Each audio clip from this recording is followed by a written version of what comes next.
भजन संहिता उसके 118 अध्याय और 24 पद में यूं लिखा है, आज का दिन यहोवा ने बनाया है और हम उसमें आनंदित हों। मैं आशा करती हूँ जितने आज ऑनलाइन सर्विस में जुड़े हैं, हम प्रभु में आनंदित हैं, प्रभु की उपस्थिति में आकर आनंदित हैं। तो एक दूसरे की तरफ मुस्कुराए, जय मसीह की कहें और आनंद से परमेश्वर के चरणों में आप सबों का एक बार फिर से मैं स्वागत करती हूँ। सबों को जय मसीह की। और हिंदी के इस ऑनलाइन सर्विस में आपका स्वागत है। यीशु मसीह जब अपने चेलों के साथ बातें करते थे तो वो बहुत सारी जीवन की गुण बातों को, सीक्रेट बातों को बताते थे। यदि आप किसी अंधकार कमरे में प्रवेश करेंगे तो आपको सिर्फ अंधकार ही दिखेगा, उजाला नहीं दिखेगा। लेकिन अगर आपको उजाला चाहिए तो आपको कमरे में आकर लाइट की स्विच ऑन करनी पड़ती है, तब आपके घर में प्रकाश आता है। अगर हम अपने बाइबल को खोलेंगे यूहन्ना रचित सुसमाचार उसका 8 अध्याय 12 पद, तो वहाँ यूँ लिखा है, यीशु मसीह कहते हैं, जगत की ज्योति मैं ही हूँ, यीशु ही है। जो मेरे पीछे हो लेगा, जो यीशु के पीछे हो लेगा, वह अंधकार में ना चलेगा परंतु जीवन की ज्योति पाएगा। हालेलुया। अगर आपके जीवन में अंधकार महसूस होता है, अगर आपको लगता है कि आपके जीवन में कमी आ रही है, उजाले की, रोशनी की, नहीं दिख रहा है कि आपका फ्यूचर क्या है, नहीं दिख रहा है कि आपके परिवार में क्या हो रहा है, अपना जीवन, अपना लाइट ऑन कीजिए, यीशु में प्रवेश कीजिए। हालेलुया। और जब आप यीशु के पास आते हैं, यीशु को अपने जीवन में अपनाते हैं, उस उजियाले को अपनाते हैं, तो आपके जीवन में परिवर्तन आती है। आइए हम पढ़ेंगे मत्ती रचित सुसमाचार उसका 5 अध्याय 16 पद, जिसमें लिखा है, तुम्हारा उजियाला मनुष्य के सामने चमके कि वे तुम्हारे भले कामों को देखकर तुम्हारे पिता की जो स्वर्ग में है बड़ाई करे। हालेलुया। हमारा जीवन जब हम रोशनी में प्रवेश करते हैं, जब हम उस लाइट को ऑन करते हैं, तो हमारे जीवन में भी अंधकार नहीं होती है, अंधकार दूर चली जाती है और आपका जीवन भी उस तारे की तरह चमकने लगता है। हालेलुया। आइए हम अपनी आंखों को बंद करेंगे, प्रभु की रोशनी, प्रभु की उजियाले को अपने जीवन में स्वीकार करते हुए परमेश्वर के चरणों में जाएंगे। हालेलुया। ओ हालेलुया, हालेलुया, हालेलुया, हालेलुया। प्रभु आपका धन्यवाद, आपका धन्यवाद, आपका धन्यवाद प्रभु। हालेलुया। पिता परमेश्वर, आपने चुन लिया प्रभु जी हम लोगों को। पिता परमेश्वर, हम बिखरे हुए थे, हम प्रभु जी तुच्छ मनुष्य कीचड़ में खोए हुए थे प्रभु जी, हमारा कोई भी अस्तित्व नहीं था। पिता परमेश्वर, हमारे जीवन अंधकार से भरी हुई थी, हम आपसे दूर थे, लेकिन आपने अपने बेटे यीशु मसीह को हमारे बीच भेजा ताकि हम उस अंधकार को तोड़कर निकल के आ पाए। प्रभु, आपने अपने बेटे को भेजा ताकि वो इस कीचड़ में हमारे साथ उतर कर हमें खींच कर निकाल लाए। हालेलुया। प्रभु, हम आपकी धन्यवाद करते हैं इस उजियाले के, इस नए जीवन के लिए, इस आनंद के लिए, खुशी के लिए जो हम आप में, हाँ परमेश्वर, हाँ यीशु, हम आप में पाते हैं। हमारा मुक्तिदाता, हमारा उद्धार करता यीशु राजा की हम जय जयकार करते हैं। आज का दिन यहोवा आपने हमारे जीवन में आनंद से भर दिया, आज का दिन आपने अपनी उजियाले से भर दिया। हम धन्यवाद देते हैं प्रभु परमेश्वर, हम आपका धन्यवाद करते हैं इस सुंदर मौके के लिए। प्रभु पिता परमेश्वर, जब लोग अपने अपने घरों में बंद थे, फिर भी आपने हमें नहीं छोड़ा, लेकिन अपने वचन हमें हमारे घर तक पहुंचा दिया। प्रभु, आपने हमसे बातचीत करना नहीं छोड़ी प्रभु जी, हर पल आप हमारे साथ साथ रहे। हम धन्यवाद देते हैं इस समय के लिए प्रभु, आज के इस सुंदर दिन के लिए। पिता परमेश्वर, आपसे विनती करते प्रभु जी, ये पेंडेमिक, ये महामारी हमारे शहर से, हमारे देश से प्रभु दूर हो जाए, इसकी प्रभाव पिता परमेश्वर हमारे लोगों पर प्रभावित ना हो प्रभु। ओ पिता परमेश्वर, इसके प्रभाव को कम कर दीजिए प्रभु जी। पिता परमेश्वर, इन सारी बातों से प्रभु, ये साल प्रभु जी जैसे जैसे बीतती जाते, ये सारी बीमारी की ताकत प्रभु हमारे शहर से चली जाए प्रभु। हालेलुया प्रभु, आने वाले दिन पिता परमेश्वर हम आप में प्रभु जी नया जीवन, नई खुशी, नई आनंद, नई छुटकारे के साथ बिता पाए प्रभु जी। हालेलुया पिता, आपका वचन कहता है मांगो तो मिलेगा। हाँ प्रभु, हम पूरे विश्वास के साथ प्रभु जी आपके चरणों के पास आते हैं प्रभु, और पिता परमेश्वर आपसे मांगते पिता हमारे जीवन की रिहाई, हमारी आत्मिक चंगाई, हमारी परिवार की सुख शांति पिता परमेश्वर, हर एक की चंगाई प्रभु जी। हालेलुया, जो बीमार है बिस्तरों में पड़े हैं पिता परमेश्वर आपकी चंगाई उन्हें मिले प्रभु। आपका वचन कहता है तुम्हारा विश्वास तुम्हें चंगा किया है। हाँ प्रभु, एक एक विश्वासी जन प्रभु जी आज उनके विश्वास के द्वारा उन्हें चंगाई मिले प्रभु, उन्हें छुटकारा मिले पिता परमेश्वर। जो प्रभु आपने आपको नहीं जानते, आपको नहीं पहचानते पिता परमेश्वर, उन तक आपके वचन, आपकी रोशनी पहुंचाने के लिए हमारे कदमों को आप मजबूत कीजिए पिता, हमारे हाथों में ताकत दीजिए प्रभु जी कि हम आगे चलकर आपके पिता परमेश्वर सुसमाचार को लोगों तक पहुंचा पाए। हालेलुया प्रभु पिता परमेश्वर, हम धन्यवाद देते हैं आज के शुभ दिन के लिए पिता परमेश्वर, आपकी आशीषों के लिए, आपके अनुग्रह के लिए, आपकी दया के लिए प्रभु, आपकी उपस्थिति के लिए। एक एक जन जो प्रभु जी इस वक्त आपके वचन को सुन रहे हैं, उनके जीवन में बदलाव आए प्रभु जी, उनके जीवन में पिता परमेश्वर आपकी उपस्थिति, आपके अनुग्रह भर जाए प्रभु जी, हर अशांति उनके जीवन से दूर हो पिता परमेश्वर, आपकी सामर्थ वो एक एक जन आज महसूस कर पाए। हालेलुया प्रभु पिता परमेश्वर, हम आज के पूरी सभा को आपके हाथों में देते हैं प्रभु। आराधना टीम को, हमारे पास जो वचन लेके आते हैं आपके दास को पिता परमेश्वर, हम सबों को आपके लहू में सौंपते हैं। आपकी अनुग्रह में छिपा लीजिए, अपनी अनॉइंटिंग, अपने अभिषेक से प्रभु भरपूरी कीजिए, और पिता जितने लोग सुनते हैं हर एक के जीवन में कार्य करें। सारी आदर महिमा आपको देते हैं, यीशु नाम से विनती चाहते, दया से सुनिए और ग्रहण कीजिए। आमीन आमीन हालेलुया। भजन संगीता उसका 117 अध्याय में लिखा है, हे जाति जाति के सब लोगों यहोवा की स्तुति करो, हे राज्य राज्य के सब लोगों उसकी प्रशंसा करो, क्योंकि उसकी करुणा हमारे ऊपर प्रबल हुई है और यहोवा की सच्चाई सदा की है, यही या की स्तुति करो। आइए ताली बजाते हुए पूरे हर्ष और उल्लास के साथ हम आराधना करें, प्रभु की आराधना करें। सभी को जय मसीह की। प्रभु का धन्यवाद हो कि परमेश्वर ने फिर से हमें एक और रविवार दिया कि हम उसकी वेदी के सामने उसकी प्रशंसा, उसकी महिमा करें। आइए हम मिलकर परमेश्वर की गीतों को गाएं और उसकी नाम को ऊंचा करें।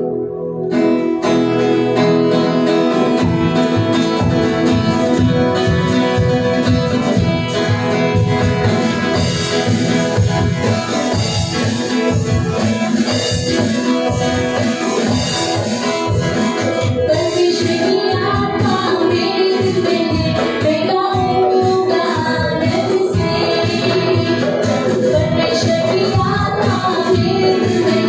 right back.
स्थान है, तेरा नाम मेरा संस्थान है। ओ यहोवा तू मुझे संभाल लेगा। ओ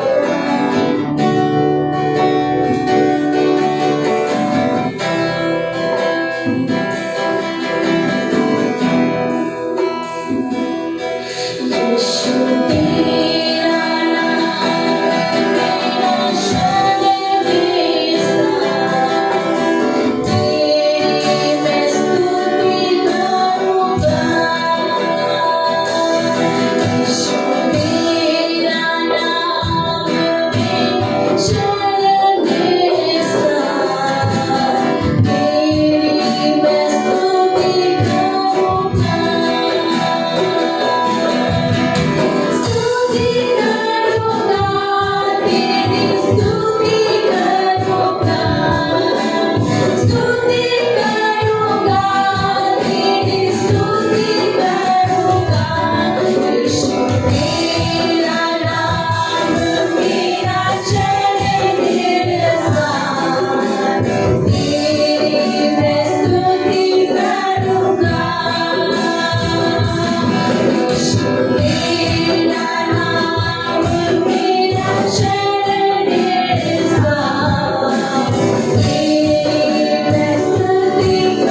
प्रेज द लॉर्ड। परमेश्वर को धन्यवाद देते हैं कि आज एक बार फिर से प्रभु ने मौका दिया कि हम और आप प्रभु के चरणों पर इकट्ठे हो सके। लास्ट वीक पिछले हफ्ते में हम लोग में से कई जन मौजूद थे आराधनालय में और हमने एक साथ मिल करके परमेश्वर की आराधना की। और हमारी प्रार्थना यही है कि जल्दी वह समय आए कि हम लोग सभी अलग अलग नहीं परंतु एक साथ मिल करके आराधना कर सकें। परंतु परमेश्वर को धन्यवाद देते हैं दूसरी तरफ इस बात के लिए भी कि इस ऑनलाइन सर्विस के ज़रिए से हम बहुतों तक पहुंच सकते हैं और वह उपाय खुला हुआ है और परमेश्वर के पास हम आ सकते हैं। प्रभु यीशु मसीह ने 5000 लोगों को खिलाया और 5000 लोगों को खिलाया। उसके पीछे एक छोटा सा बालक था जो अपने साथ कुछ रोटियां और कुछ मछलियों को लेकर के प्रभु के सामने अर्पण की थी। और उसी शाम जब सभी खा करके तृप्त हुए तो प्रभु यीशु ने उनको नाव के द्वारा उनको भेज दिया। जब चेले जा रहे थे बीच रास्ते में फंस गए, आंधी और तूफान में कोई उनको बचाने वाला नहीं था, कोई उनका सहारा नहीं था। और उसी समय प्रभु यीशु मसीह वहाँ पर पानी पर चलते हुए आते हैं और उस नाव में प्रवेश करते हैं और आंधी थम जाती है। कितना बड़ा काम प्रभु यीशु मसीह ने उस जगह में, उस स्थान में किया। और दूसरी तरफ एक और बातें को हम पढ़ते हैं कि चेले और प्रभु यीशु मसीह उस पार गए और इस तरफ लोग प्रभु यीशु को ढूंढ रहे थे कि वे कहाँ हैं और उनके चेले कहाँ हैं। और ढूंढते ढूंढते वे पहुँचे और जब पहुँचे तो परमेश्वर का वचन देखिए क्या कहता है। 6 अध्याय यूहन्ना की पुस्तक और उसके 6वें अध्याय यूहन्ना की पुस्तक 66 पद से मैं आपके लिए पढ़ देना चाहता हूँ। और वह इस प्रकार उसके चेलों में से बहुत से उल्टे फिर गए और उसके बाद उसके साथ न चले। तब यीशु ने उन 12 से कहा, क्या तुम भी चले जाना चाहते हो? शमौन पतरस ने उसको उत्तर दिया, हे प्रभु, हम किसके पास जाएं? अनंत जीवन की बातें तो तेरे ही पास हैं और हमने विश्वास किया और जान गए हैं कि परमेश्वर का पवित्र जन तू ही है। यीशु ने उन्हें उत्तर दिया, क्या मैंने तुम 12 को नहीं चुना? तो भी तुम में से एक व्यक्ति शैतान है। यह उसने शमौन इस्करियोती के पुत्र यहूदा के विषय में कहा था, क्योंकि वही जो 12 में से एक था उसे पकड़वाने को था। 12 में से एक था जो उसे पकड़वाने को था। प्रभु यीशु मसीह एक भारी संदेश देने के बाद, एक सामर्थ से भरे हुए संदेश देने के बाद, प्रभु यीशु मसीह उस संदेश के बाद क्या लोगों के अंदर प्रतिक्रिया हुई उसके विषय में थोड़ी देर हम और आप जानने की कोशिश करेंगे।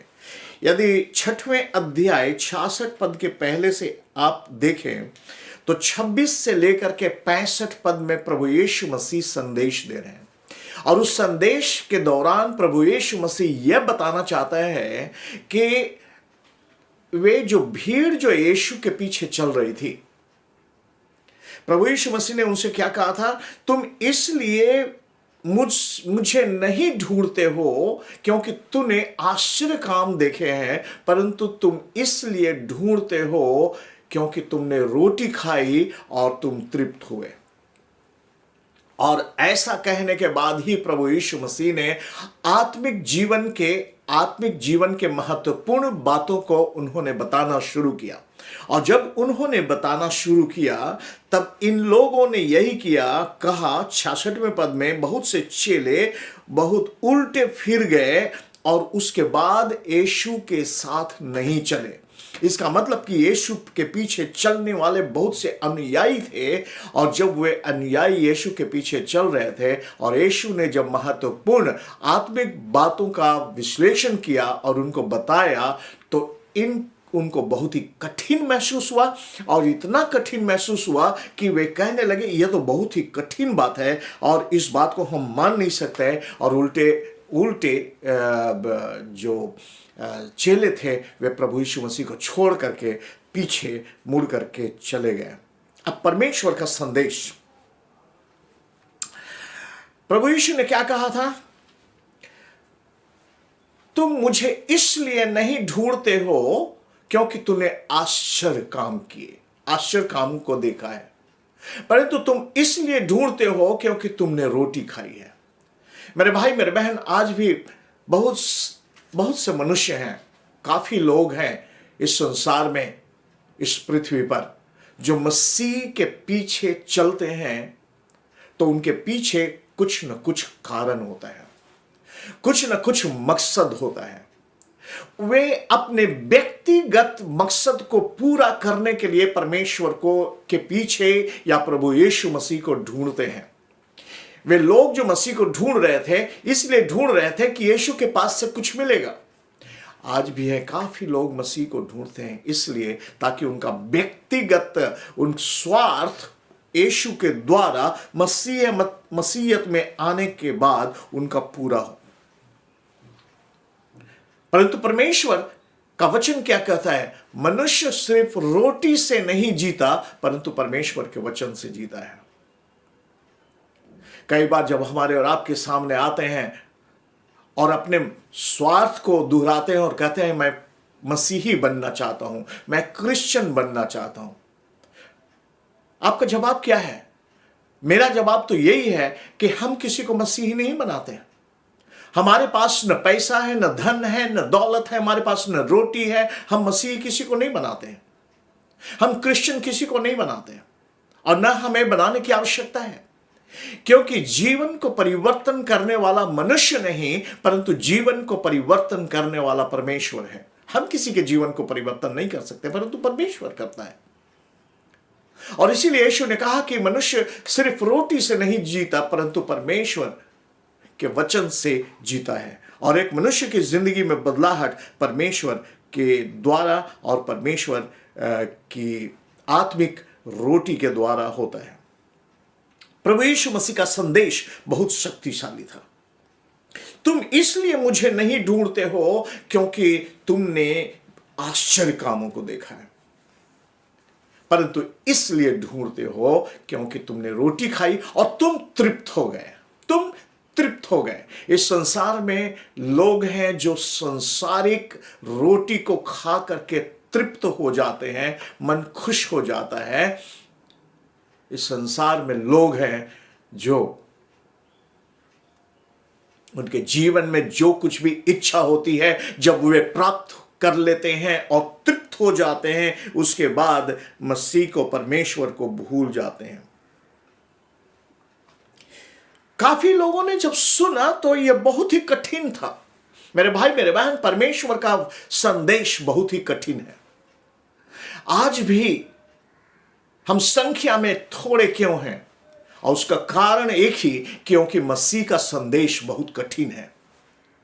साधारण लोगों के द्वारा मसीह के संदेश को फॉलो करना, उसका अनुकरण करना, उसके पीछे चलना उनके लिए काफी काफी कठिन, काफी समस्या भरी बातें हैं। और इसीलिए आज अधिकतर लोग मसीह के वचन को अपने जीवन में धारण नहीं कर सकते हैं, मसीह को धारण नहीं कर सकते हैं, मसीह के पीछे चल नहीं सकते हैं। परमेश्वर का वचन इतना सामर्थ्य है मेरे भाई मेरे बहन, जिसके विषय में प्रभु ने कहा कि क्या तुम समझते हो कि पृथ्वी पर मैं मिलाप करने आया हूं? नहीं, वरन अलग करने आया हूं। थोड़ी देर के लिए इस पद को जब हम पढ़ते हैं तो ऐसा लगता है कि प्रभु यीशु मसीह क्या डिवीजन लाने के लिए आए हैं?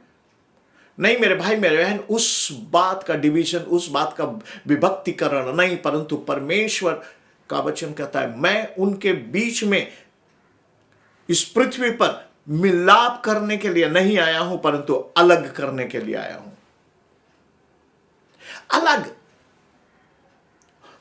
पाप और धार्मिकता अलग, सुख और विलास से अलग,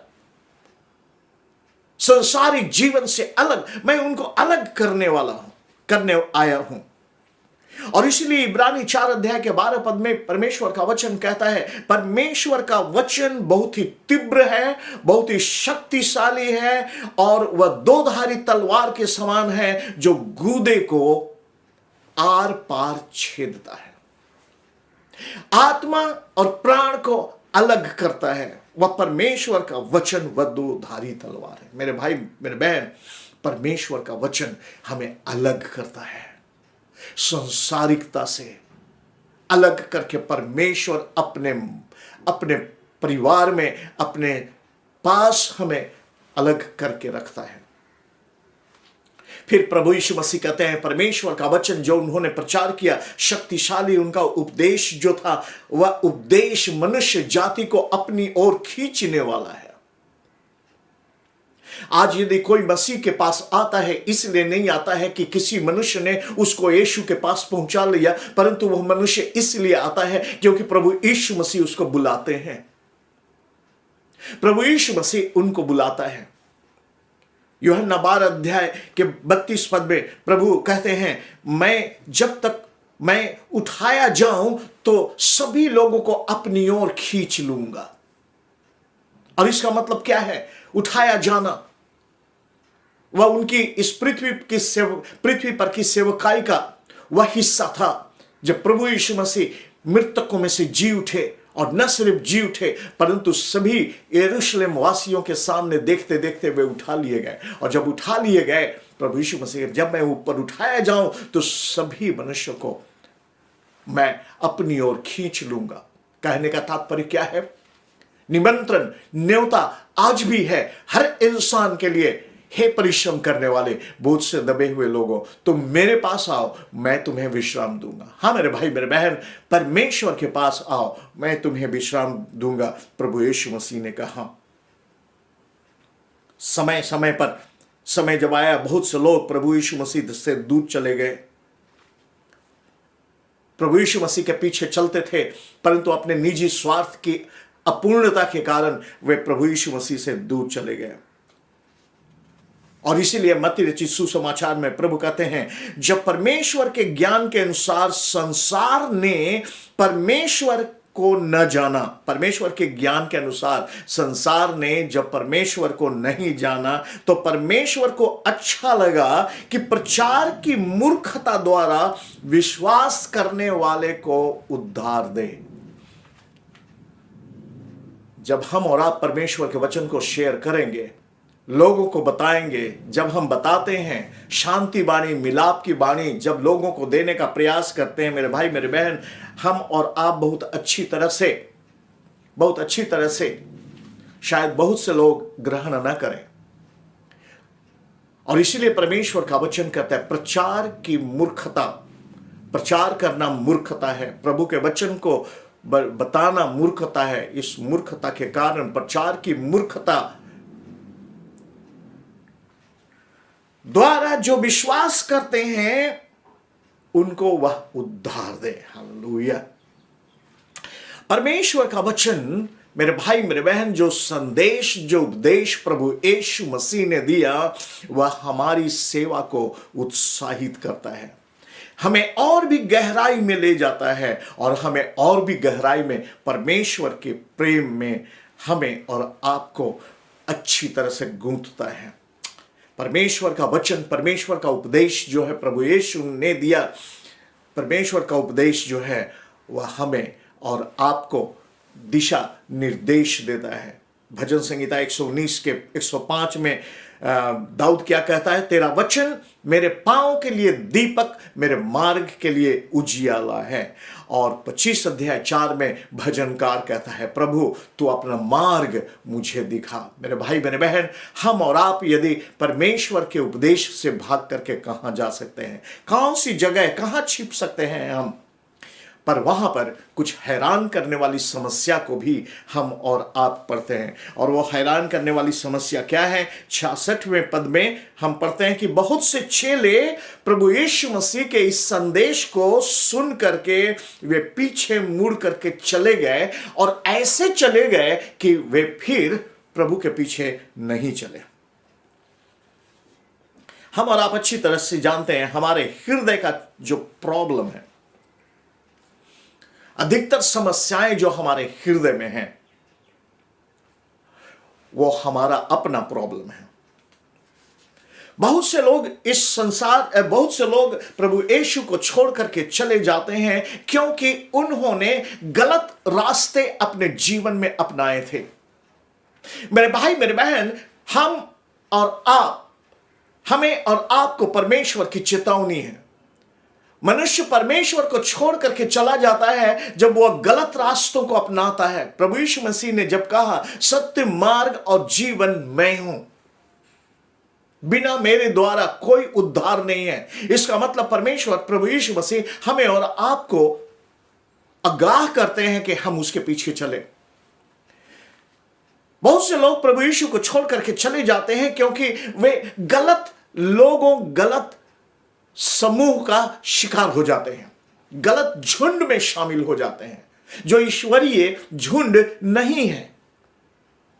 बहुत से लोग प्रभु यीशु मसीह से दूर चले जाते हैं, वे लौटते नहीं हैं क्योंकि उनके अंदर में एक हृदय में एक प्रकार का डर है। वे सीधे मार्ग में चलना नहीं चाहते हैं।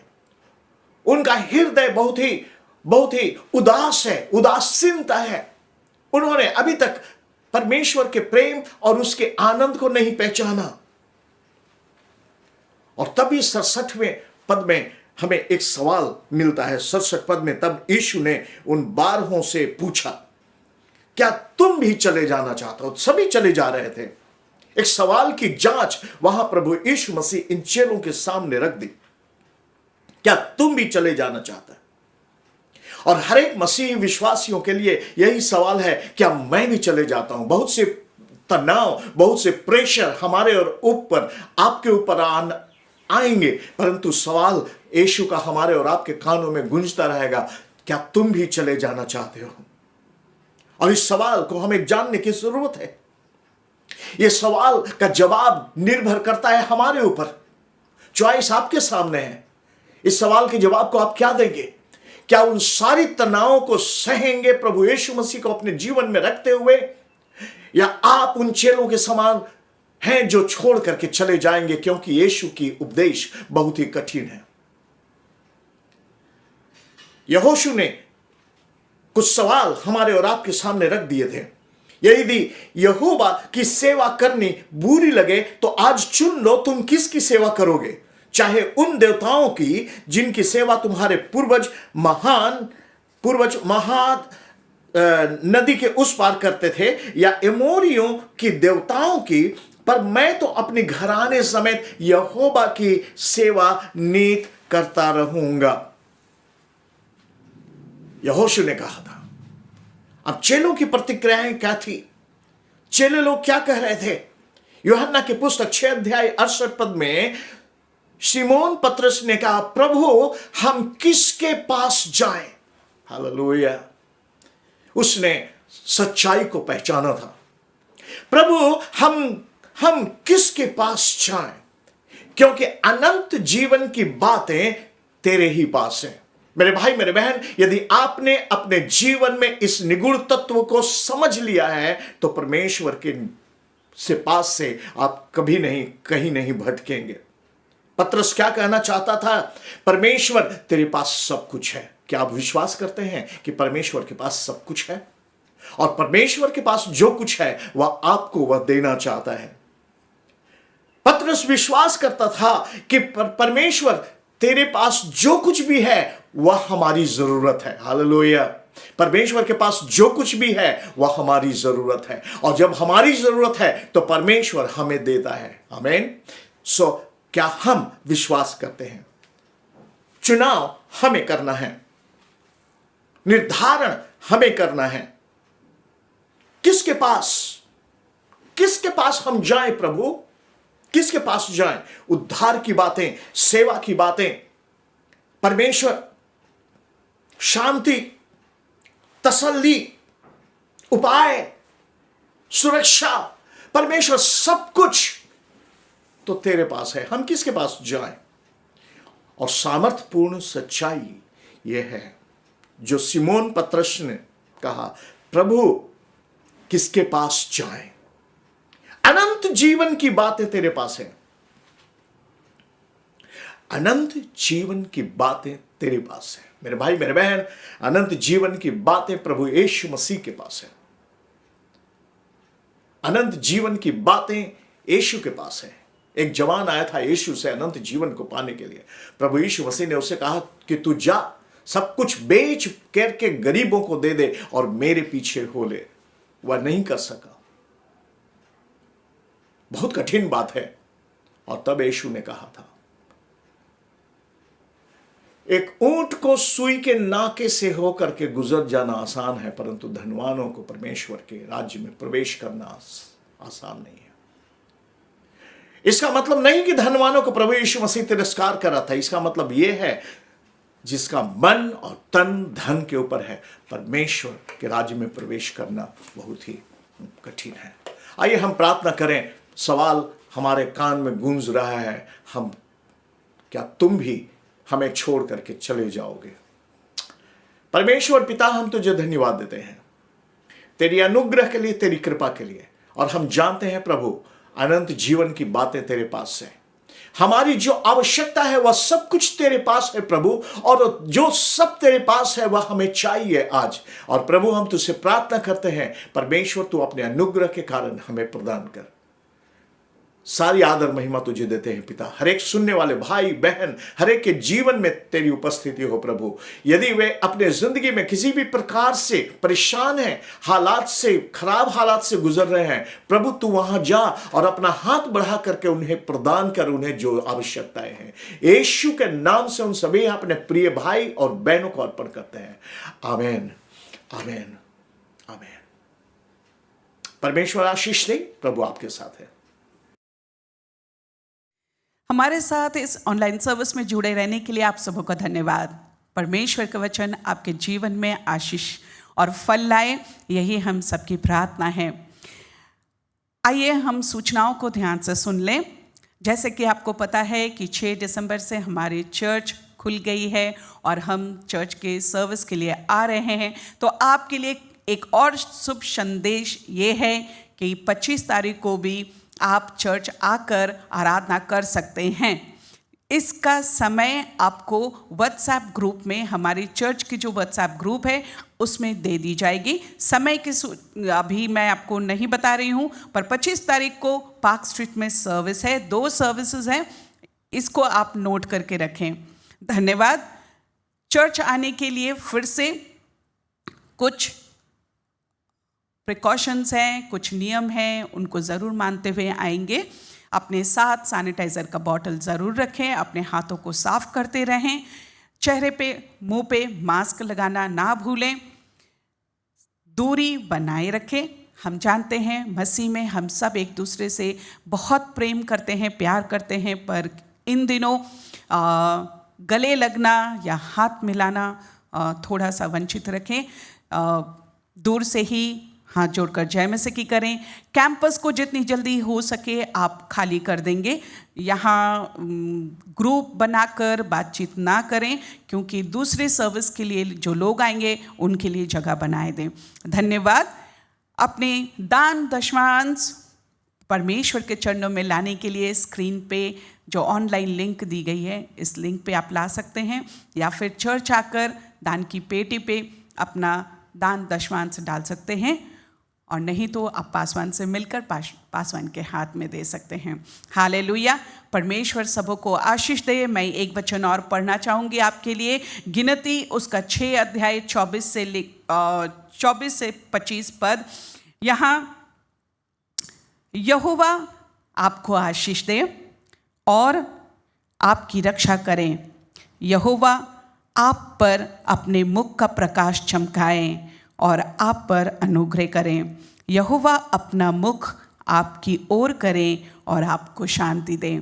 परमेश्वर आपको और आपके परिवार को बहुत आयत से शांति दें। बड़े दिन की तैयारी खुशी से करें, आनंद से करें, पर ना भूलें कि हमें ये खुशी दूसरों के साथ भी बांटनी है। धन्यवाद। जय मसीह की।